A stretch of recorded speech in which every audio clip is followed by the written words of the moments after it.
So what happens after Lara fights off an almost immortal being and opens up her hidden realm of Yamatai to the world?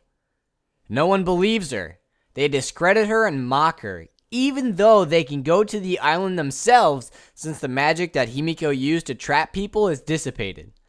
So, Lara needs to go on another journey to prove that she's not crazy, and this time, she tracks a seemingly immortal prophet to the legendary city of Kitezh in the taiga of Siberia. Is the Kitezh that Lara finds the same Kitezh of legend? Let's find out. So in Rise of the Tomb Raider, the legend of Kitezh revolves around an unnamed prophet. This prophet originated from Constantinople in the late 10th century. He was chased out of the city by the emperor, and an order of knights called the Order of Trinity eventually tracked him down and slew him. However, the prophet rose from the dead and rallied his followers to kill all the knights that attacked him. Afterwards, he and his followers fled north towards what was then known as Kiev Rus, where they came upon a green valley and began construction of their settlement, Kitezh. Hidden in the forests of the Russian taiga, the great city was raised in a generation and flourished for hundreds of years, until the Mongols invaded Kiev Rus in 1237. They learned of the secret of Kitezh, and after making their way across the mountains, they found the hidden city. As the Mongols prepared to invade, the prophet, fearing for his people, blessed his army, the Athanatoi, with divine power to repel the Mongolian invaders. Close to defeat, but determined not to let the divine source fall into enemy hands, the Athanatoi turned their weapons to the glacier above the city. Large chunks of ice began to rain down, and the Mongols were crushed under the ice, saving the city. However, the ice also entombed Kitezh beneath the glacier, where it stood undisturbed for nearly 1,000 years. Now this story creates a great tomb to raid, but the actual city of Kitezh doesn't get buried by a glacier.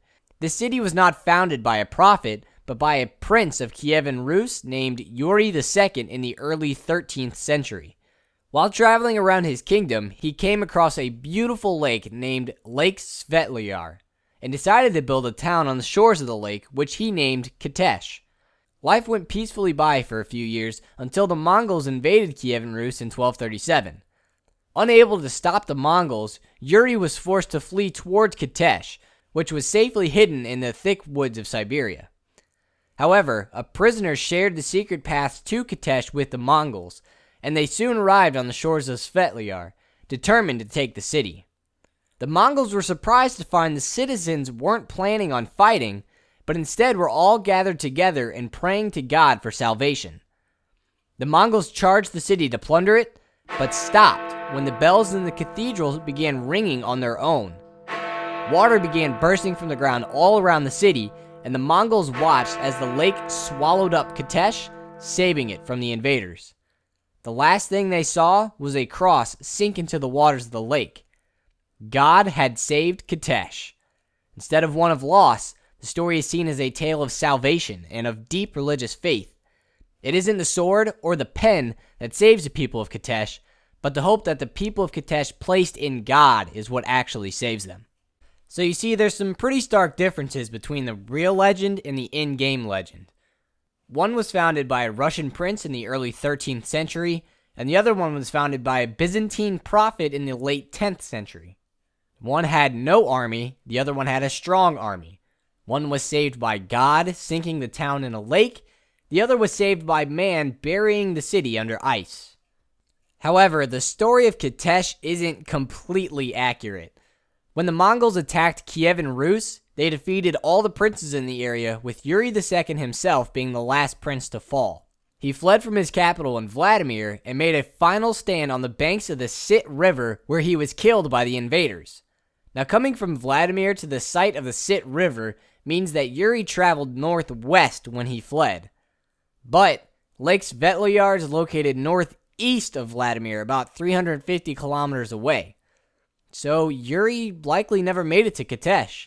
But since we know where the actual lake is, we should be able to look on the bottom of the lake and see the ruins of Kitezh, right? And it should be extremely easy because the water of the lake is crystal clear.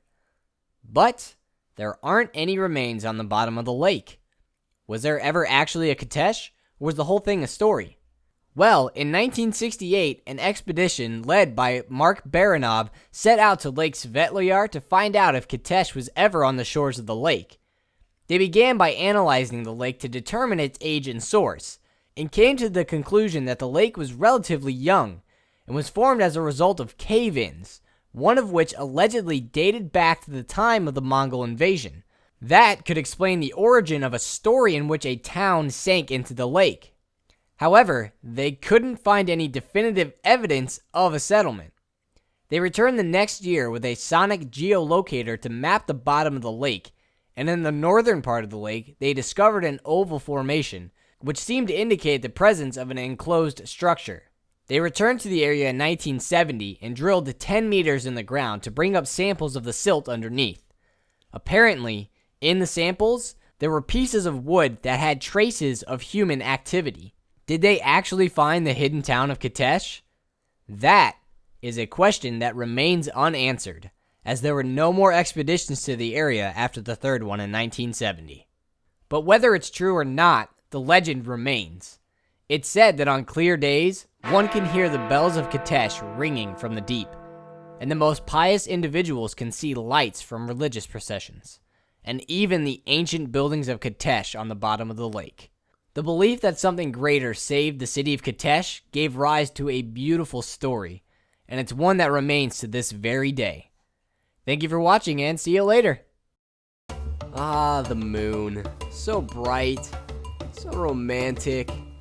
So, is there a crack in the moon?